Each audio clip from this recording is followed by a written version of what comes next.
কলেমা কালাম না শিখলে জাহান্নামে যাওয়া ছাড়া উপায় নাই। উযু গোসল না শিখলে জাহান্নামে যাওয়া ছাড়া উপায় নাই। পাক না শিখলে জাহান্নামে যাওয়া ছাড়া উপায় নাই। নামাজ বন্দেগী না শিখলে জাহান্নামে যাওয়া ছাড়া উপায় নাই। এই কথাগুলি কতজন মুসলমানের জানা দরকার? সমস্ত মুসলমানের জানা দরকার। এবার আমি আমার মূল আলোচনার দিকে যাই। আল্লাহ পাক রব্বুল আলামিন আলোচ্য আয়াতে সমস্ত মুসলমান ইসলামী শিক্ষা দীক্ষা অর্জনের জন্য বের হয়ে যাও বলেননি, বলেছেন কিছু মুসলমান বের হয়ে যাও। সেটা কি প্রাথমিক না মাধ্যমিক এবং উচ্চতর? মাধ্যমিক শিক্ষা উচ্চতর শিক্ষা অর্জন করার সাথে সাথে দীক্ষা অর্জনের জন্য, দীক্ষা গ্রহণের জন্য বের হয়ে যাও। লিয়াতাফাক্কাহু এর মর্মার্থ হলো ইসলামী শিক্ষা দীক্ষা অর্জনের জন্য বের হয়ে যাও দিল শব্দের অর্থ। এটার মর্মটা বিস্তারিতভাবে বোঝার জন্য একটু ব্যাখ্যার দরকার। এই ব্যাখ্যাকেই কোরআনের তাফসীর বলা হয়। মনে হয় আপনারা বিজ্ঞাপনে তাফসীরুল কোরআন মাহফিল নাম দিয়েছেন। যেহেতু বিজ্ঞাপনে এই অনুষ্ঠানের নাম দিয়েছেন তাফসীরুল কোরআন, এই জন্য লিয়াতাফাক্কাহু ফিদ্দীনের তাফসীর থেকে কিছু কথা আমি আপনাদেরকে শোনাবার জন্যই আয়াতটা তিলাওয়াত করেছি। তাফসীরটা বোঝার জন্য, আয়াতের তাফসীরটা বোঝার জন্য রাসূলের একটা হাদিসের মর্ম আগের থেকে বুঝে রাখা দরকার। আমি আশা করি আপনারা মনোযোগে শুনলে অবশ্যই বুঝতে পারবেন, আর আমিও আমার সাধ্য মতো আপনাদেরকে বুঝাবার মতো করে বলার চেষ্টা করব। প্রসিদ্ধ একটা হাদিস, মুহাদ্দিসিনের পরিভাষায় হাদিসটাকে হাদিসে জিবরিল বলা হয়। জিবরিল একজন ফেরেশতার নাম। তিনি একজন অচেনা মানুষের আকৃতি ধারণ করে রাসূল করিম সাল্লাল্লাহু আলাইহি ওয়াসাল্লামের খেদমতে এসেছিলেন। রাসূল তখন কয়েকজন সাহাবায়ে কেরামদেরকে নিয়ে বসা ছিলেন। জিবরিল রাসূলের মুখোমুখি হয়ে সামনাসামনি বসলেন এবং রাসূলকে কতগুলি প্রশ্ন করলেন। রাসূল জবাব দেওয়ার পর জিবরিল চলে গেলেন। চলে যাওয়ার পর রাসূল উপস্থিত সাহাবাদের জিজ্ঞাসা করলেন, তোমরা কি এই যে লোকটা এসেছিল আমার সাথে প্রশ্নোত্তর করে চলে গেল, তোমরা কি তাকে চিনতে পেরেছ? সাহাবাগণ জবাব দিলেন, আমরা তাকে চিনতে পারিনি। না চিনার কারণ, তিনি মানুষের আকৃতি ধারণ করলেও কোনো চেনা মানুষের আকৃতি নয়, অচেনা মানুষের আকৃতি ধারণ করে এসেছিলেন। এই জন্য কোনো সাহাবী ওনাকে চিনতে পারে। তাই রাসূল সাহাবাদেরকে জিবরিলের পরিচয় দিয়া বলেন, হুয়া জিবরিলু আতাকুম ইউআল্লিমুকুম দীনাকুম। ইনি জিবরিল ফেরেশতা এসেছিলেন আমার সাথে প্রশ্নোত্তরের মাধ্যমে তোমাদেরকে তোমাদের দ্বীন শিক্ষা দেওয়ার জন্য। দুইটা শব্দ মনে রাখতে বলেছিলাম, মনে আছে? তাফাক্কুহ ফিদ দ্বীন। এই দুইটা শব্দের মধ্যে আগে আমরা দ্বীন শব্দটা বলবো, তারপরে তাফাক্কুহ বলবো, তারপরে বলবো আল্লাহ লিয়াতাফাক্কাহু ফিদ্দীন বলে আমাদেরকে কি বোঝাতে চাই। দুইটা শব্দ আগেই বলেছিলাম মনে রাখার জন্য, মনে রাখবেন। তাফাক্কুহ ফিদ্দীন, এর মধ্যে আমরা আগে দ্বীন শব্দটা বোঝার চেষ্টা করি, তারপরে তাফাক্কুহ বোঝার চেষ্টা করি, তারপরে বুঝবো আল্লাহ এই তাফাক্কুহ ফিদ্দীন বলে আমাদেরকে কি বোঝাতে চাইলেন। রাসূল বলেন, ইনি জিবরিল ফেরেশতা এসেছিলেন আমার সাথে প্রশ্নোত্তর করার মাধ্যমে তোমাদেরকে তোমাদের দ্বীন শিক্ষা দেওয়ার জন্য। কাজে এই কথার দ্বারা পরিষ্কার হয়ে গেল, জিবরিল যত প্রশ্ন রাসূলকে করেছিলেন, এই প্রশ্নগুলির জবাবে রাসূল যত কথা বলেছিলেন, সবগুলি কথার সমষ্টি হলো আমাদের দ্বীন। এর মধ্যে প্রধান প্রশ্ন ছিল তিনটা। জিবরিল রাসূল করিম সাল্লাল্লাহু আলাইহি ওয়াসাল্লামকে এই হাদিসে তিনটি মূল প্রশ্ন তিনটা করেছিলেন। একটা প্রশ্ন করেছিলেন মাল ঈমান, ঈমান কি? আরেকটা প্রশ্ন করেছিলেন মাল ইহসান, মাল ইসলাম, ইসলাম কি? আরেকটা প্রশ্ন করেছিলেন মাল ইহসান, ইহসান কি?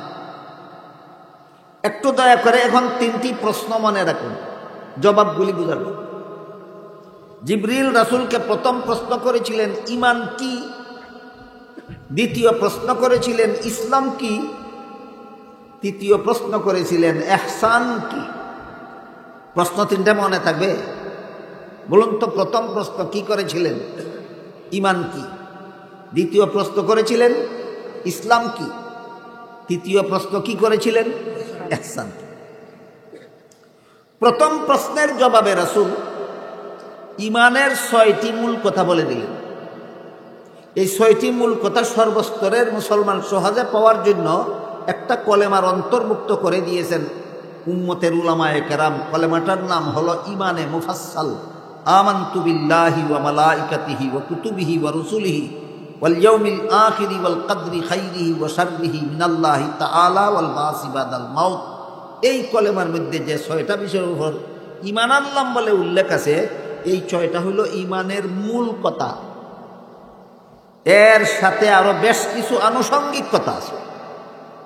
রাসূলের বর্ণিত 6টি মূল কথার সাথে ঈমানের আরো যত আনুষঙ্গিক কথা কোরআন হাদিসের দ্বারা প্রমাণিত, সবগুলি কথাকে একত্র করে উম্মতের শীর্ষস্থানীয় আলেমগণ একটা ফন্নে মুদাব্বন করেছেন, একটি শাস্ত্রে বিন্যস্ত করেছেন। সেই ফন্নটাকে ইলমে কালাম বলা হয়, ইলমে আকাইদ বলা হয়।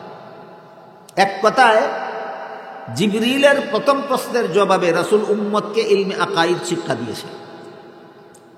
অন্তত এতটুকু কথা মনে রাখুন, জিবরিলের প্রথম প্রশ্নের জবাবে রাসূল উম্মতকে ইলমে আকাইদ শিক্ষা দিয়েছে। তারপরে জিবরিল দ্বিতীয় প্রশ্ন করলেন, মাল ইসলাম, ইসলাম কি? জবাবে রাসূল করিম সাল্লাল্লাহু আলাইহি ওয়াসাল্লাম ইসলামের 5টি মূল কথা বলে দিলেন। ইসলামের মূল কথা 5টি। কলেমা স্বীকার করা, 5 বেলার নামাজ পড়া, রমজান মাসে রোজা রাখা, ধনী হলে যাকাত দেওয়া, সামর্থ্যবান হলে হজ করা, ইসলামের মূল কথা। এর সাথে আরো যত আনুষঙ্গিক কথা আছে সবগুলিকে সবিস্তারে দলিল প্রমাণ সহ উম্মতের শীর্ষস্থানীয় আলেমগণ আরেকটি ফন্নে মুদাব্বন করেছেন, আরেকটি শাস্ত্রের বিন্যস্ত করেছেন। সেই শাস্ত্রটার নাম হইল ইলমে ফিকহ। ইলমে ফিকহ। সুতরাং জিবরিলের দ্বিতীয় প্রশ্নের জবাবে রাসূল উম্মতকে ইলমে ফিকহ শিক্ষা দিয়েছেন। জানি না আমি আপনাদেরকে বুঝাতে পারতেছি। জিবরিলের প্রথম প্রশ্নের জবাবে রাসূল তার উম্মতকে কোন ইলম শিক্ষা দিয়েছিলেন? ইলমে আকাইদ। জিবরিলের দ্বিতীয় প্রশ্নের জবাবে রাসূল উম্মতকে কোন ইলম শিক্ষা দিয়েছেন? ইলমে ফিকহ। তারপর তৃতীয় প্রশ্ন করেছিলেন জিবরিল ফেরেশতা, মাল ইহসান, ইহসান কি? জবাবে রাসূল করিম সাল্লাল্লাহু আলাইহি ওয়াসাল্লাম বলেন, আনতা আবুদাল্লাহ কাআন্নাকা তারাহু ফাইন লাম তাকুন তারাহু ফাইন্নাহু ইয়ারাক। এর মর্ম হলো ইহসানের মূল কথা 2টা। একটা হলো আল্লাহ সদা সর্বদা তোমার সামনে আছেন, আর একটা হলো তুমি সদা সর্বদা আল্লাহর সামনে আছো। কথাগুলি কঠিন নাকি? ইহসানের মূল কথা কটা? 2টা। একটা হলো আল্লাহ সর্বদা আমার সামনে আছেন, আর একটা হলো আমি সর্বদা আল্লাহর সামনে আছি। কঠিন না তো? তাহলে ইহসানের 2টা মূল কথা মনে রাখুন। একটা হলো আল্লাহ সর্বদাই আমার সামনে আছেন, আর একটা হলো আমি সর্বদাই আল্লাহর সামনে আছি। একটা আনুষঙ্গিক প্রশ্ন আছে এখানে। আল্লাহ সর্বদা আমার সামনে থাকলে আমি জীবনে কোনোদিন দেখি না কেন? এই প্রশ্নের জবাব না জানার কারণে বর্তমান মুসলমান সমাজের অনেক লোক মুরতাদ হয়ে যাচ্ছে, শুধু একটা প্রশ্নের জবাব না জানাতে। এই জন্য সমস্ত মুসলমানদের এই প্রশ্নের জবাব জানা থাকা দরকার যে আল্লাহ যদি সদা সর্বদা আমার সামনে আছেন, তাহলে আমি কোনোদিনও দেখি না কেন? এই প্রশ্নের সংক্ষিপ্ত জবাব, দুনিয়ার জীবনে কোনো মানুষের চোখে আল্লাহকে দেখার মতো পাওয়ার দেওয়া হয় না। আখেরাতে মুমিন বান্দাদের চোখে পাওয়ার দেওয়া হবে। সেই চোখে আখেরাতে মুমিন বান্দারা, আল্লাহর রাসূল বলেন, পূর্ণিমার চন্দ্রকে যত পরিষ্কারভাবে দেখা যায় তার চেয়ে আরো পরিষ্কারভাবে আল্লাহকে দেখতে পাবে। তাহলে দুনিয়ার জীবনেও আল্লাহ আমাদের সামনে আছেন, দেখি না কেন? দেখার মতো পাওয়ার নাই চোখে। আবার প্রশ্ন জাগতে পারে, আখেরাতে আল্লাহ মুমিন বান্দাদের চোখে আল্লাহকে দেখার মতো পাওয়ার দিবেন, দুনিয়াতে দিলেন না কেন? দুনিয়াতে দিছেন না, এই জন্য দুনিয়াতে যদি আমার চোখে আল্লাহকে দেখার মতো পাওয়ার দিতেন অবশ্যই আমি আল্লাহকে দেখতে পারতাম, কিন্তু তখন আমার ঈমান কবুল হইত না। আল্লাহকে দেখে ঈমান আনলে ঈমান কবুল হয় না, আল্লাহকে না দেখে ঈমান আনলে ঈমান কবুল হয়। এই কথাটা কি সব মুসলমানের জানা দরকার নয় যে আল্লাহকে দেখার পরে ঈমান আনলে ঈমানই কবুল হয় না, আল্লাহকে দেখার পরে ঈমান আনলে ঈমানই কবুল হয় না, দেখার আগে ঈমান আনলে আর এই অবস্থায় মরণ বরণ করলে ঈমান কবুল হয়। এই জন্য মরণ পর্যন্ত দুনিয়ার জীবনে চর্মচোখে কেউ আল্লাহকে দেখতে পারে। তাহলে দুনিয়ার জীবনে আল্লাহ আমাদের চোখে আল্লাহকে দেখার মতো পাওয়ার না দিয়া আমাদেরকে ক্ষতি করলেন না উপকার করলেন? কি উপকার? ঈমান কবুল হওয়ার ব্যবস্থা করলেন। কি উপকার? ঈমান কবুল হওয়ার ব্যবস্থা করলেন।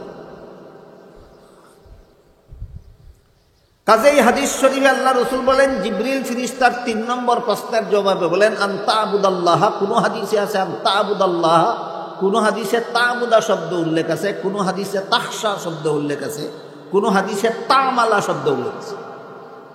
সবগুলি হাদিসের মর্ম হইল আল্লাহ সদা সর্বদা আমার সামনে আছে। বুঝে থাকলে এবার বলুন তো, আল্লাহ কতক্ষণ আছেন আমার সামনে? দেখি না কেন? পাওয়ার নাই, পাওয়ার দেওয়া হইল না কেন? ঈমান কবুল হওয়ার জন্য। কথাগুলি ভুলে যাবেন না তো কোনো সময়। ইহসানের 2 নম্বর মূল কথা হলো আমি সর্বদা আল্লাহর সামনে আছি, আমি সর্বদা আল্লাহর সামনে আছি। এই 2টা মূল কথার সাথে আরো আনুষঙ্গিক কথা আছে সর্বমোট 20টা। মূল 2টা মূল কথার সাথে আরো আনুষঙ্গিক কথা আছে সর্বমোট কটা? 20টা। আল্লামা ইমাম গাজালি রহমতুল্লাহি আলাইহি আরবাঈন ফি উসুলিদ্দিন নামক কিতাবে লিখেছেন, ওই 20টা আনুষঙ্গিক কথার মধ্যে 10টা হইল মনের কতগুলি কুস্বভাব, আর 10টা হইল মনের কতগুলি সুস্বভাব। কৃষকের ক্ষেতের মধ্যে যেমন কতগুলি আগাছা এমনিতেই ফলে, ঠিক তেমনি ভাবে মানুষের মনের মধ্যে কতগুলি কুস্বভাব এমনিই জন্ম হয়। আর কৃষক যদি তার ক্ষেতের মধ্যে কোনো ফসল ফলাতে চায় তাহলে মেহনত করে আগাছা পরিষ্কার করতে হয়, মেহনত করে ফসলের চারা লাগাতে হয়। ঠিক তেমনি ভাবে মানুষের মনের মধ্যে যে সমস্ত কুস্বভাবের আগাছা ফলে এগুলি মেহনত করে পরিষ্কার করতে হয়, তারপরে মনের ক্ষেতের মধ্যে আরো কতগুলি সুস্বভাবের ফসলের চারা লাগাইতে হয়। মনের স্বভাব সর্বমোট 2 প্রকার, একটা হইল কুস্বভাব আর একটা হইল সুস্বভাব। কুস্বভাবও 10টা, সুস্বভাবও 10টা। এই 20টা হইল ইহসানের আনুষঙ্গিক কথা 20টা। ইহসানের আনুষঙ্গিক কথা 2টা, মনে থাকবে? একটা হইল আল্লাহ আমার সামনে আছেন, আর আমি আল্লাহর সামনে আছি। ইহসানের মূল কথা 2টা, আর ইহসানের আনুষঙ্গিক কথা 20টা। 10টা কুস্বভাব মন থেকে পরিষ্কার করতে হয়, 10টা সুস্বভাব মনের মধ্যে জন্ম দিতে হয়। এগুলি করতে মেহনত করতে হয়, পরিশ্রম করতে হয়। এইভাবে 2টা মূল কথার সাথে আর যত আনুষঙ্গিক কথা আছে সবগুলি কথাকে সবিস্তারে দলিল প্রমাণ সহ উম্মতের শীর্ষস্থানীয় আলেমগণ আরেকটি শাস্ত্রে বিন্যস্ত করেছেন। সেই শাস্ত্রটার 2 নাম, এক নাম ইলমে তাজকিয়া আর এক নাম ইলমে তাসাউফ। এক নাম ইলমে তাজকিয়া আর এক নাম ইলমে তাসাউফ। সারমর্ম হলো জিবরিল ফিরিস্তার 3 নম্বর প্রশ্নের জবাবে রাসূল উম্মতকে ইলমে তাসাউফ শিক্ষা দিয়েছে। দেখি আমি আপনাদেরকে কতটুকু বোঝাতে পারলাম আর আপনারা কতটুকু স্মরণ রাখতে পারলেন। জিবরিলের প্রথম প্রশ্নের জবাবে রাসূল উম্মতকে কোন ইলম শিক্ষা দিয়েছিলেন? ইলমে আকাইদ। জিবরিলের দ্বিতীয় প্রশ্নের জবাবে রাসূল উম্মতকে কোন ইলম শিক্ষা দিয়েছিলেন? ইলমে ফিকহ। জিবরিলের 3 নম্বর প্রশ্নের জবাবে রাসূল উম্মতকে কোন ইলম শিক্ষা দিলেন? ইলমে তাসাউফ। তারপরে বলেন হুয়া জিবরিলু আতাকুম ইউআল্লিমুকুম দীনাকুম। জিবরিল ফিরিস্তা এসেছিলেন আমাকে প্রশ্ন দেব, এর মাধ্যমে তোমরা তোমাদের দিন শিখে নিবে। সুতরাং পরিষ্কার হয়ে গেল ইলমে আকাইদ, ইলমে ফিকহ, ইলমে তাসাউফ, এই 3 ইলমের সমষ্টির নাম আমাদের দিন। তাফাক্কুহ ফিদ্দীনের মধ্যে দিন বুঝে আসলো কিনা? কি বলেছিলাম শুরুতেই? 2টা শব্দ মনে রাখুন, তাফাক্কুহ ফিদ্দীন। এতক্ষণে বুঝলেন কিনা আমাদের দিন কি? 3 এলিমের সমষ্টির নাম আমাদের দিন। কত এলিম? ইলমে আকাইদ, ইলমে ফিকহ, ইলমে তাসাউফ, 3টা এলিমের সমষ্টির নাম আমাদের দিন। হাদিসে জিবরিলে আল্লাহ রাসূল পরিষ্কার বলে দিয়েছেন, হুয়া জিবরিলু আতাকুম ইউআল্লিমুকুম দীনাকুম। জিবরিল ফেরেশতা এসেছিলেন আমার সাথে প্রশ্নোত্তরের মাধ্যমে তোমাদেরকে তোমাদের দিন শিক্ষা দেওয়ার জন্য। অথচ প্রশ্নোত্তরের মাধ্যমে আমরা দেখতে পাই 3 প্রকার এলিম শিক্ষা দেওয়া হয়েছে, ইলমে আকাইদ, ইলমে ফিকহ, ইলমে তাসাউফ। আমি দুঃখিত, আমার হাতেও সময় কম, আপনাদের হাতেও সময় কম। ইলমে আকাইদ সম্পর্কে অনেক অনেক জরুরি কথা এই সমাজের মুসলমানদের জন্য বলার দরকার, কারণ ইলমে আকাইদ সম্পর্কে অনেক কথা এই সমাজের মুসলমান জানে না। ঠিক তেমনিভাবে ইলমে ফিকহ সম্পর্কেও এই সমাজের মুসলমানদের জন্য অনেক জরুরি কথা আছে জানা দরকার, কিন্তু অনেক মুসলমান জানে না। ঠিক তেমনিভাবে ইলমে তাসাউফ বা ইলমে তাজকিয়া সম্পর্কেও অনেক কথাই আমাদের সমাজের মুসলমানের জানা দরকার ছিল, কিন্তু অধিকাংশ মুসলমান জানে না। দুঃখিত, এতগুলি কথা একদিনে বলাও যায় না, আর বেশি কথা বলার মতো সময় আমার হাতেও নাই, শোনার মতো সময় আপনাদের হাতেও নাই। কাজেই আমি আমার 2 শব্দের ব্যাখ্যার দিকে ফিরে যাই। তাফাক্কুহ ফিদ্দীন। আল্লাহ বললেন আয়াতে নির্দেশ দিয়ে, কিছু মুসলমান বের হয়ে যাও তাফাক্কুহ ফিদ্দীন হাসিল করার জন্য। বলেছিলাম আগে দিন বুঝবো, তারপরে তাফাক্কুহ বুঝবো। এতক্ষণে দিন বুঝলেন কিনা? কত এলিমের সমষ্টির নাম আমাদের দিন? 3 এলিমের সমষ্টির নাম আমাদের দিন। একটা হইল ইলমে আকাইদ, একটা হইল ইলমে ফিকহ, একটা হইল ইলমে তাসাউফ। তাসাউফের মূল কথা কটা বলতে পারেন? আনুষঙ্গিক কথা 20টা, মূল কথা 2টা। একটা হলো আল্লাহ সর্বদা আমার সামনে, আর একটা হলো আমি সর্বদা আল্লাহর সামনে। ভুলে গেলেন এখনই, নাকি আমি বুঝাতে পারলাম না কোনটা? বুঝে থাকলে বলুন তো। ইলমে তাসাউফের মূল কথা কটা? একটা হইলো আল্লাহ সর্বদা আমার সামনে, আর একটা হইলো আমি সর্বদা আল্লাহর সামনে। এই দ্বিতীয় কথাটা সম্পর্কে একটি উদাহরণ দিচ্ছি শুনুন, যে ইলমে তাসাউফের এই মূল দ্বিতীয় কথাটা যে মুসলমানের অন্তরে থাকে, সেই মুসলমান আল্লাহর দৃষ্টিতে কত বড় নেককার মুসলমান হতে পারে। হযরত ইউসুফ আলাইহিস সালামের সাথে অপকর্ম করার জন্য জুলাইখা তাকে একা একা নিরিবিলি আলাদা একটা কামরায় নিয়ে গেছিল। সেই কামরার ভিতরে ঢুকে ইউসুফ আলাইহিস সালাম দেখলেন কামরার একপাশে পর্দা দ্বারা কোনো একটা কিছু ঢেকে রাখা হয়েছে। এই যে দেখেন পর্দা দিচ্ছে, পর্দার ওই পারে কি আছে আমরা দেখি না, ওই পাশটা ঢেকে রাখা হয়েছে। ঠিক তেমনিভাবে ইউসুফ আলাইহিস সালাম দেখলেন জুলাইখা তাকে যেই কামরায় নিয়ে গেল, এই কামরায় পর্দা দিয়ে কোনো একটা কিছু ঢেকে রাখা হয়েছে। ইউসুফ আলাইহিস সালাম জুলাইখাকে জিজ্ঞাসা করলেন, তুমি এই পর্দার দ্বারা কি ঢেকে রেখেছ? জুলাইখা জবাব দিল, আমি যেই দেবতার পূজা করি সেই দেবতাকে ঢেকে রেখেছি। কি জবাব দিল? আমি যেই মূর্তির পূজা করি এই মূর্তিটা আমি পর্দা দিয়ে ঢেকে রেখেছি। ইউসুফ আলাইহিস সালাম জিজ্ঞাসা করলেন, তুমি এটার পূজা করো, ঢেকে রাখলে কেন? জুলাইখা বলে, এখন আমি পূজা করব না, এখন আমি তোমার সাথে জিনা করব। কাজেই আমার পূজার দেবতার সামনে জিনা করতে আমার লজ্জা হয়। যেই দেবতার পূজা করি এই দেবতার সামনে তোমার সাথে জিনা করতে আমার লজ্জা হয়। এই জন্য জিনার মুহূর্তে পূজার দেবতাটাকে আমি পর্দা দিয়ে ঢেকে রেখেছি। ইউসুফ আলাইহিস সালাম জিজ্ঞাসা করলেন, তোমার দেবতা কি দেখে? জুলাইখা বলে, না, আমার দেবতা দেখে না। আপনারা কি মনে করেন, দেবতার যে সমস্ত দেবতার পূজা করা হয়, যে সমস্ত মূর্তির পূজা করা হয়, এইগুলি কি দেখে? দেখে না। যারা পূজা করে তারাও জানে দেখে না, যারা পূজা করে তারাও জানে দেখে না।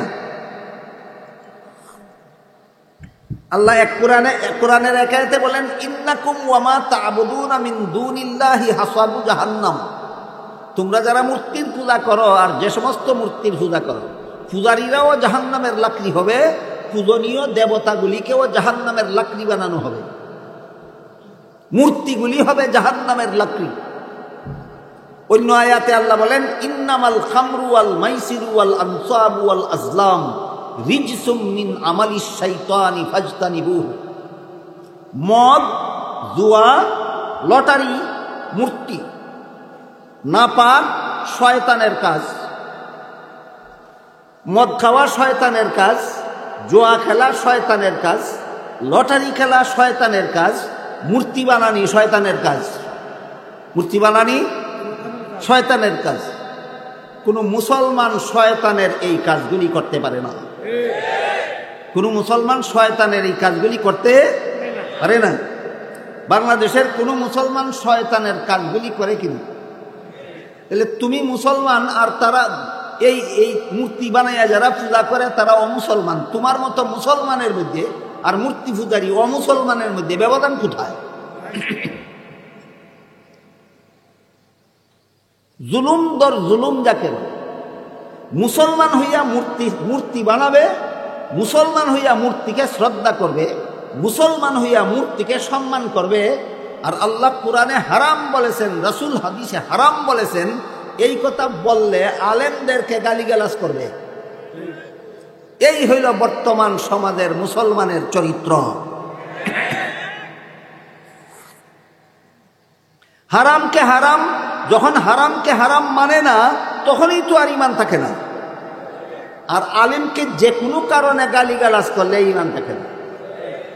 তাহলে বেঈমানির ডাবল কাজ একত্র হইল। একটা হইল হারামকে হারাম মানলো না এক কারণে বেঈমান, আর একটা হইল হারামকে হারাম বলার কারণে আলেমকে গালিগালাজ করলো, ডাবল বেঈমান। ডাবল বেঈমান হইয়া আবার ইমানদার হওয়ার বড় গলায় ইমানদার হওয়ার দাবি করে। হায়া লজ্জা তো থাকা দরকার। আপনারা যারা 5 বেলা নামাজ পড়েন বলুন তো উযুর ফরজ কটা? 4টা। মুখ দোয়া, হাত দোয়া, মাথা মাসে করা, ফাউ দোয়া। এক ব্যক্তি মুখ দইল, হাত দইল, মাথা মাসে করলো, ফাউ দোয়ার আগে বায়ু ছেড়ে দিল। কি করলো? কি করলো বলুন? বায়ু ছেড়ে দিল। তার মুখ দোয়ার দাম কত রইল? হাত দোয়ার দাম কত রইল? মাথা মাসে করার দাম কত রইল? ঠিক তেমনি ভাবে এক ব্যক্তি কলেমা পড়ে, নামাজ পড়ে, তসবিহ পড়ে, মক্কা যায়, উমরা করে, আর হারামকে হারাম বললে আলিমকে গালিগালাজ করে, হারামকে হারাম স্বীকার করে না। তোর কলেমার দাম কত? তোর নমাজের দাম কত? আর তোর মক্কা যাওয়ার দাম কত? ওই লোকে যেমন মুখ দোয়ার পরে বায়ু ছেড়ে দিল, হাত দোয়ার পরে বায়ু ছেড়ে দিল, ওই লোকে যেমন মাথা মাসা করার পরে ফাউ দোয়ার আগে বায়ু ছেড়ে দিল, তুইও তো নমাজ রোজা করতে করতে মরবার আগে বায়ু ছেড়ে দিলে। ওই লোকে বায়ু ছেড়ে দেওয়ার কারণে তার উযু যেভাবে ধ্বংস, তুইও বায়ু ছেড়ে দিছস হারামকে হারাম না মানার কারণে, আর আলেমকে গালিগালাজ করার কারণে তোর ঈমান আমল ধ্বংস। আজকের মতো এর বেশি মূর্তি সম্পর্কে আলোচনার সময় আমার হাতে নেই। হযরত ইউসুফ আলাইহিস সালাম জিজ্ঞাসা করলেন, তুমি তো এই মূর্তিটার পূজা করো, ব্যাখ্যা রাখার দরকার কি? জুলেখা কয়, এই আমি এখন তোমার সাথে জিনা করব, মূর্তিটার সামনে জিনা করতে আমার লজ্জা হয়। ইউসুফ বললেন, তোমার মূর্তি কি দেখে? জুলেখা বলে, দেখেন। ইউসুফ বললেন, না দেখলে, যেহেতু তোমার মূর্তি দেখে না, কাজে পর্দা দিয়া ডাকা না ডাকা তো সমান। না ডাকলে ডাকলে যেমন দেখবে না, না ডাকলেও তো দেখবে না। কি বলেন আপনারা? ইউসুফ কি বললেন? তোর মূর্তি যেহেতু দেখে না, এই জন্য পর্দা দিয়া ডাকলে যেমন দেখে না, পর্দা দিয়া না ডাকলেও তো দেখবে না, তাহলে ডাকার দরকারটা কি? জুলেখা জবাব দেয়, যদিও আমার পূজার মূর্তি আমারে দেখে না, কিন্তু চোখগুলি এমন ভাবে বানানো হয়েছে বোঝা যায় যেমন দেখতেছে। চোখগুলি কিভাবে বানানিছে? চোখগুলি এমন ভঙ্গিতে বানানো হয়েছে যে মনে হয় যেন দেখতেছে, দেখার ভঙ্গিতে বানানো হয়েছে, আসলে দেখে। ইউসুফ আলাইহিস সালাম বললেন, তোর মূর্তির চক্ষুগুলি এমন ভঙ্গিতে বানানো হয়েছে, দেখার মতো ভঙ্গিতে, আসলে দেখে না। এরপরেও যদি এই মূর্তির সামনে তোর আমার সাথে জিনা করতে লজ্জা হয়, তাহলে আমার আল্লাহ তো আসলেই দেখে। সেই আল্লাহর সামনে তোর সাথে জিনা করতে কি আমার লজ্জা হয় না?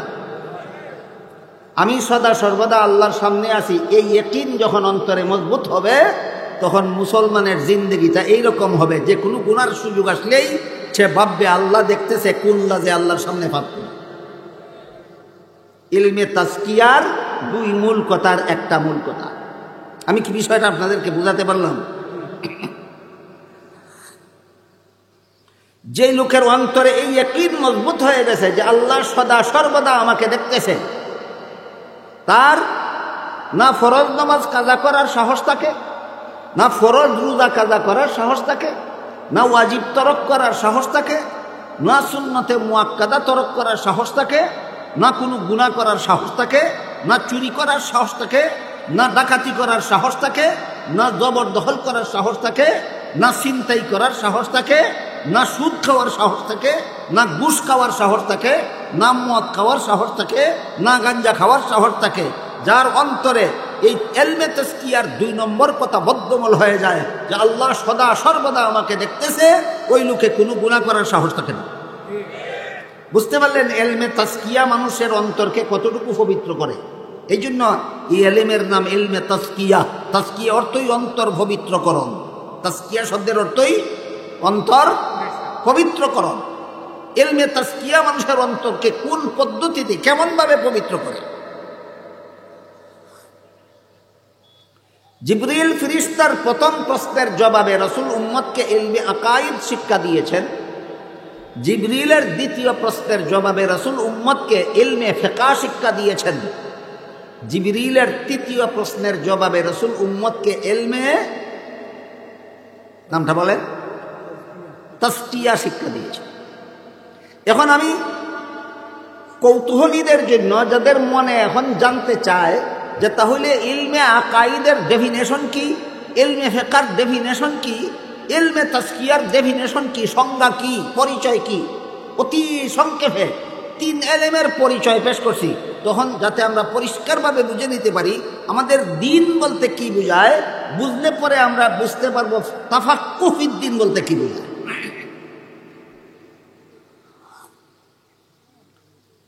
ইসলামের যে সমস্ত বিধিবিধান শুধুমাত্র অন্তরের দ্বারা বিশ্বাস করতে হয়,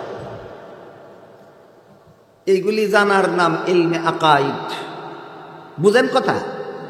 ইসলামের যে সমস্ত বিধিবিধান শুধুমাত্র অন্তরের দ্বারা বিশ্বাস করতে হয়, সেগুলি জানার নাম ইলমে আকাইদ। আর ইসলামের যে সমস্ত বিধিবিধান শরীরের বাহ্যিক অঙ্গ প্রত্যঙ্গের দ্বারা পালন করতে হয়, সেইগুলি জানার নাম ইলমে ফিকহ। হুজুর 4 ফরজ বলেছেন আপনারা। 1 ফরজ মুখ ধোয়া, এটা কি বাহ্যিক অঙ্গের দ্বারা পালন হইল না? দ্বিতীয় ফরজ হাত ধোয়া, এটা তো বাহ্যিক অঙ্গের দ্বারা পালন হইল। তৃতীয় ফরজ মাথা মাসে করা, এটাও বাহ্যিক অঙ্গের দ্বারা পালন হইল। চতুর্থ ফরজ পাও ধোয়া, এটাও তো বাহ্যিক অঙ্গের দ্বারা পালন হইল। সুতরাং ইসলামের যে সমস্ত বিধিবিধান শরীরের বাহ্যিক অঙ্গের দ্বারা পালন করতে হয়, ওইগুলি জানার নাম ইলমে ফিকহ। আপনারা কি কথা শোনার মনস্ক না অন্য মনস্ক? আমি একটু পরীক্ষা করব। বলেন তো, ইসলামের যে সমস্ত বিধিবিধান শুধুমাত্র অন্তরে বিশ্বাস করতে হয়, এগুলির নাম কি? ইলমে আকাইদ। ইসলামের যে সমস্ত বিধিবিধান শরীরের বাহ্যিক অঙ্গের দ্বারা পালন করতে হয়, সেই বিধিবিধান জানার নাম কি? ইলমে ফিকহ। আর যে সমস্ত বিধিবিধান শুধু অন্তরে বিশ্বাস করলেও চলে না, বাহ্যিক অঙ্গের দ্বারাও পালন করা যায় না, অন্তরের দ্বারাই পালন করতে হয়, পালনও করতে হয় অন্তরের দ্বারা, ওই সমস্ত বিধিবিধান জানার নাম ইলমে তাজকিয়া। যে সমস্ত বিধিবিধান অন্তরের দ্বারা শুধু বিশ্বাস করলে চলে না, আর বাহ্যিক অঙ্গের দ্বারা পালনও করা যায় না, পালনও করতে হয় অন্তরের দ্বারা, ইসলামের যে সমস্ত বিধিবিধান অন্তরের দ্বারা পালন করতে হয়, সেগুলি জানার নাম ইলমে তাজকিয়া। কাজেই ইলমে আকাইদ, ইলমে ফিকহ, ইলমে তাজকিয়া, এই 3 প্রকার এলিমের সমষ্টির নাম আমাদের দিন। এবার আমরা বোঝার চেষ্টা করি আল্লাহ তাফাক্কুহ ফিদ্দিন বলে কি বুঝালেন। আল্লাহ বলেন, ফালাউলা নাফারা মিন কুল্লি ফিরকাতিন মিনহুম তাইফাতুল লিয়াতাফাক্কাহু ফিদ্দিন। হে মুমিন মুসলমানেরা, তোমাদের সকলের পক্ষ থেকে কিছু মুসলমান তাফাক্কুহ ফিদ্দিন হাসিল করার জন্য বের হয়ে যাও। কি বুঝলাম এতক্ষণ? দিন। দিন বুঝলাম এতক্ষণ। আমাদের দিন কোন জিনিসের নাম? 3টা এলেমের সমষ্টির নাম আমাদের দিন। ইলমে আকাইদের নাম আমাদের দিন, ইলমে ফিকহর নাম আমাদের দিন, ইলমে তাজকিয়ার নাম আমাদের দিন। এখন বোঝার চেষ্টা করি তাফাক্কুহ ফিদ্দিন বলতে কি বোঝায়। আগেই বলেছি জানার নাম তাআল্লুম, আর জানার সাথে মানার নাম তাফাক্কুহ। দেখুন তো 2 শব্দের অর্থ বুঝে আসে কিনা? জানার নাম তাআল্লুম, আর জানার সাথে মানার নাম তাফাক্কুহ। তিন এলেমের সমষ্টি যদি আমাদের দিন হয়ে থাকে, তাহলে আমাদের তাফাক্কু ফিদ্দিন কি হবে? অর্থাৎ ইলমে আকাইদের বিষয়গুলি অন্তরে বিশ্বাস করো, ইলমে ফিকহের আমলগুলি বাহ্যিক অঙ্গের দ্বারা পালন করো, ইলমে তাজকিয়ার বিষয়গুলি অন্তরের দ্বারা পালন করো। এই তিন কাজ বাস্তবে পরিণত করার নাম তাফাক্কুহ ফিদ্দিন। ইলমে আকাইদের বিষয়গুলি অন্তরের দ্বারা যদি আমি বিশ্বাস করি, ইলমে ফিকহের মাসাইলগুলি আমার উপর যে সমস্ত মাসআলা মাসাইল বর্তায়, আমি যদি সেগুলি বাহ্যিক অঙ্গ প্রত্যঙ্গের দ্বারা পালন করি, আর ইলমে তাজকিয়ার যে সমস্ত বিধিবিধান আমার উপর বর্তায়, সেগুলি যদি আমি অন্তরের দ্বারা পালন করি, তাহলে তিন এলেম জানার নাম তাআল্লুম ফিদ্দিন, আর তিন এলেম আমল করা পালন করার নাম তাফাক্কুহ ফিদ্দিন। ইলমে আকাইদের মূল কথা ছয়টায়, ছয় কথা যদি আমি মনে প্রাণে বিশ্বাস করি, এই ছয়টার কিছু ব্যাখ্যা আছে সহি, কিছু ব্যাখ্যা আছে গলত। সহি ব্যাখ্যাগুলি নবীর সুন্নতের দ্বারা আর সাহাবায়ে কেরামের জমাতের দ্বারা প্রমাণিত। সুতরাং এই ইলমে আকাইদের ছয়টা মূল কথার সহি ব্যাখ্যার জন্য যারা নবীর সুন্নতকে এবং সাহাবায়ে কেরামের জমাতকে আদর্শ মাপকাঠি মানে, তাদেরকেই আহলে সুন্নত ওয়াল জমাত বলা হয়। কিন্তু আমাদের সমাজে এমন কিছু লোক নিজেদেরকে আহলে সুন্নত ওয়াল জমাত বলে নাচানাচি করে, যারা জানেই না আহলে সুন্নত অর্থ কি, ওয়াল জমাত অর্থ কি। নাচানাচি আর লাফালাফির দ্বারা আহলে সুন্নত ওয়াল জামাত হওয়া যায় না। ইমানে মুফাসসালের ছয় কথার সহি ব্যাখ্যা নবীর সুন্নত থেকে গ্রহণ করলে আর সাহাবায়ে কেরামের জমাত থেকে গ্রহণ করলে আহলে সুন্নত ওয়াল জামাত হওয়া যায়। এই বিষয়গুলি জানতে হবে, বিশ্বাস করতে হবে, যদি আমার তাফাক্কুহ ফিদ্দিন হাসিল করতে হয়। ঠিক তেমনিভাবে ইলমে ফিকহের উদাহরণ আগে দিয়েছি। ওযুর 4 ফরজের মুখ ধোয়ার ফরজ বাহ্যিক অঙ্গের দ্বারা পালন করতে হয়। উযুর 4 ফরজের দ্বিতীয় ফরজ হাত ধোয়া, এই হাত নামের একটা বাহ্যিক অঙ্গের দ্বারা পালন করতে হয়। উযুর 4 ফরজের 3 নম্বর ফরজ মাথা মাসে করা, এই মাথা একটা বাহ্যিক অঙ্গের দ্বারা পালন করতে হয়। উযুর 4 ফরজের 4 নম্বর ফরজ পা ধোয়া, পা নামে একটা বাহ্যিক অঙ্গের দ্বারা পালন করতে হয়। এইভাবে ইলমে ফিকহের যত মাসআলা মাসাইল আমার উপর বর্তায়, সবগুলি আমার এই শরীরের অঙ্গ প্রত্যঙ্গের দ্বারা যদি আমি পালন করি, তাহলে আমার তাআল্লুম ফিদ্দিনের সাথে সাথে তাফাক্কুহ ফিদ্দিন হাসিল। ঠিক তেমনিভাবে ওই যে আগে বলেছিলাম, ইমাম গাজালি লিখেছেন আরবাঈন ফি উসুলিদ্দিন নামক কিতাবে লিখেছেন যে ইলমে তাজকিয়ার আনুষঙ্গিক কথা 20টা। 10টা হইল মনের কুস্বভাব আর 10টা হইল মনের সুস্বভাব। মনের 10টা সুস্বভাবের মধ্যে একটা সুস্বভাবের নাম খাউফ। মনের 10টা সুস্বভাবের মধ্যে একটা সুস্বভাবের নাম খাউফের অর্থ আল্লাহর শাস্তির ভয়। খাউফের অর্থ আল্লাহর শাস্তির ভয়। আর একটা সুস্বভাবের নাম রাজা। রাজা শব্দের মর্মার্থ হইল আল্লাহর পুরস্কারের আশা। আমি কি আপনাদেরকে বুঝাতে পারতেছি? আমার সাধ্য মতো, আমার জানা মতো, আমার ধারণা মতো এর চেয়ে সহজ করে বলার ক্ষমতা আমার নেই। আমি আগেই বলেছি, আমি সাধ্য মতো আপনাদেরকে সহজবুদ্ধ করে বুঝাবার চেষ্টা করব। আপনারা মেহেরবানি করে একটু মনোযোগের সাথে শোনার চেষ্টা করবেন। ইলমে তাসাউফের 20টা আনুষঙ্গিক কথার মধ্যে 10টা আনুষঙ্গিক কথা আছে মনের সুস্বভাব। এই 10টা সুস্বভাবের মধ্যে একটা সুস্বভাবের নাম খাউফ আর একটা সুস্বভাবের নাম রাজা। খাউফের অর্থ হলো আল্লাহর শাস্তির ভয়, আর রাজা শব্দের অর্থ হলো আল্লাহর পুরস্কারের আশা। যেই বন্দার অন্তরে আল্লাহর শাস্তির ভয়ও থাকে, আবার আল্লাহর পুরস্কারের আশাও থাকে, সেই বান্দা মুমিন মুসলমান। যেই বন্দার অন্তরে আল্লাহর শাস্তির আশা থাকে কিন্তু ভয় থাকে না, অথবা আল্লাহর শাস্তির ভয় থাকে কিন্তু আশা থাকে না, সেই বন্দা মুমিন মুসলমান নয়। এই জন্য এক হাদিসে উল্লেখ আছে, হযরত উমর ফারুক রাদিয়াল্লাহু আনহু বলেন, আল্লাহ যদি ঘোষণা দিতেন সারা দুনিয়ার সমস্ত মানুষ জাহান্নামে যাবে, একটি মাত্র মানুষ জান্নাতে যাবে। যদি আল্লাহ ঘোষণা দিতেন, এমন ঘোষণা আল্লাহর নাই, যদি আল্লাহ এমন ঘোষণা দিতেন, যে সব মানুষ জাহান্নামে যাবে, একটি মাত্র মানুষ বেহেশতে যাবে, তাহলে আমি উমরের মধ্যে এই পরিমাণ রাজা আছে, আল্লাহর নিয়ামত পাওয়ার এই পরিমাণ আশা আছে যে সেই একটা জান্নাতি মানুষ আমি হতে পারি। পক্ষান্তরে আল্লাহ যদি ঘোষণা দিতেন সারা দুনিয়ার সমস্ত মানুষ জান্নাতে যাবে, একটা মাত্র মানুষ জাহান্নামে যাবে, তখনও আমার অন্তরে এই খৌফ, আল্লাহর শাস্তির এই ভয় বিদ্যমান থাকবে যে একটি মাত্র জাহান্নামী মানুষ আমি হয়ে যাই কিনা। আমি কি খৌফ এবং রাজার উদাহরণ হযরত উমরের ঘোষণার দ্বারা আপনাদেরকে বুঝাতে পারলাম? এবার বুঝে থাকতে বলুন তো, আমার অন্তরে যদি আল্লাহর শাস্তির ভয় থাকে তাহলে কোনো গুনার সাহস থাকবে? আর যদি আমার অন্তরে আল্লাহর নিয়ামতের আশা থাকে তাহলে আল্লাহর কোনো গোলামিতে অবহেলা থাকবে? এইভাবে খৌফ এবং রাজার দ্বারা আল্লাহর বান্দাকে পরিপূর্ণ বান্দা হিসেবে রূপান্তরিত করে, আল্লাহর খাল বান্দায় রূপান্তরিত করে, আল্লাহর ওলিতে পরিণত করে। কোন এলেমের দ্বারা? ইলমে তাজকিয়ার দ্বারা, ইলমে তাসাউফের দ্বারা। এখন যদি আমি খাউফের অর্থ বুঝলাম, জানলাম, কিন্তু সুদ ছাড়ি না, ঘুষ ছাড়ি না, মদ ছাড়ি না, গাঞ্জা ছাড়ি না, আমি যদি রাজার অর্থ বুঝলাম কিন্তু নামাজ পড়ি না, রোজা রাখি না, ইবাদত করি না, বন্দেগী করি না, তাহলে আমার তাআল্লুম ফিদ্দীন হাসিল হইল কিন্তু তাফাক্কুহ ফিদ্দীন হাসিল হইল না। কারো যদি বুঝতে অসুবিধা হয় তাহলে ইলমে ফিকহের দ্বারা উদাহরণ দেই, শুনুন। ইলমে ফিকহের 13টা মাসালা একজনে জানতে পারে। নামাজের 13 ফরজ, নামাজের কত ফরজ? 13 ফরজ জানতে পারল, ইলমে ফিকহের অংশ এটা। কিন্তু নামাজ একবারও পড়ে না। ইলমে ফিকহ থেকে নামাজের 13 ফরজ শিখলো কিন্তু নামাজ একবারও পড়ে না।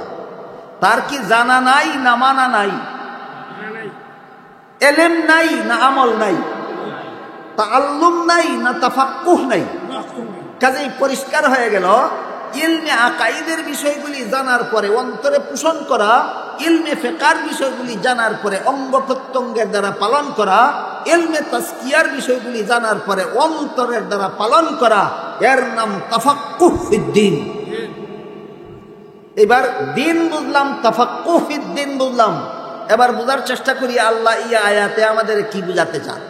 আল্লাহ বলেন, ফালাউলা নাফারা মিন কুল্লি ফিরকাতিন মিনহুম তাইফাতুল লিয়াতাফাক্কাহু ফিদ্দীন। হে মুমিন মুসলমানেরা, তোমাদের মধ্য থেকে কিছু লোক এই 3 বিষয় জানার সাথে সাথে 3 বিষয় জীবনে বাস্তবায়ন করার জন্য বের হয়ে যাও। এইটুকু কথা বোঝার পরে, ইলমে আকাইদ জানার পরে, ইলমে আকাইদে বিশ্বাসী আমি যদি হই, ইলমে ফিকহ জানার পরে শরীরের বাহ্যিক অঙ্গের দ্বারা সেইগুলি যদি পালন করি, ইলমে তাজকিয়া জানার পরে অন্তরের দ্বারা যদি সেইগুলি পালন করি, আমার অন্তরে যদি সত্যিকারের খৌফ থাকে, আমার অন্তরে যদি সত্যিকারের রাজা থাকে, তাহলে আল্লাহ পাক রব্বুল আলামিন বলেন তোমার তাফাক্কুহ ফিদ্দীন হাসিল হইল। এইবার ওয়াল ইউনজিরু কওমাহুম, গোটা মানব জাতিকে জাহান্নাম থেকে বাঁচার পথ দেখানি তোমার কাজ। এতটুকু কথা বুঝলে তো আপনাদেরকে বুঝাবার দরকার ছিল না, কিন্তু আমি দুঃখিত, আমি ভালো করে বুঝাইতে পারি না, এই জন্য বুঝাচ্ছি। এতটুকু বুঝলে তো পরিষ্কার হয়ে যায় যে মানুষকে জাহান্নাম থেকে বাঁচার পথ দেখানি কার কাজ? উলামায়ে কেরাম বললে হবে না। 3 রকমের এলিম যারা আমলে পরিণত করে তাদের কাজ। ইলমে আকাইদ জানার পরে যারা বিশ্বাস করে, ইলমে ফিকহ জানার পরে যারা বাহ্যিক অঙ্গের দ্বারা পালন করে, ইলমে তাজকিয়া জানার পরে যারা অন্তরের দ্বারা পালন করে, তাদেরকে আল্লাহ বলেছেন ওয়াল ইউনজিরু কওমাহুম, এবার তুমি মানব জাতিকে জাহান্নাম থেকে বাঁচার পথ দেখাও। যার আকীদা সহি নয়, এ মানুষকে ওয়াজ করা তার জন্য সহি নয়। যার আমল সহি নয়, তার মানুষকে ওয়াজ করা তার অধিকার নয়। যার আত্মা পরিশুদ্ধ নয়, তার ওয়াজে মানুষের হেদায়েত হবে না।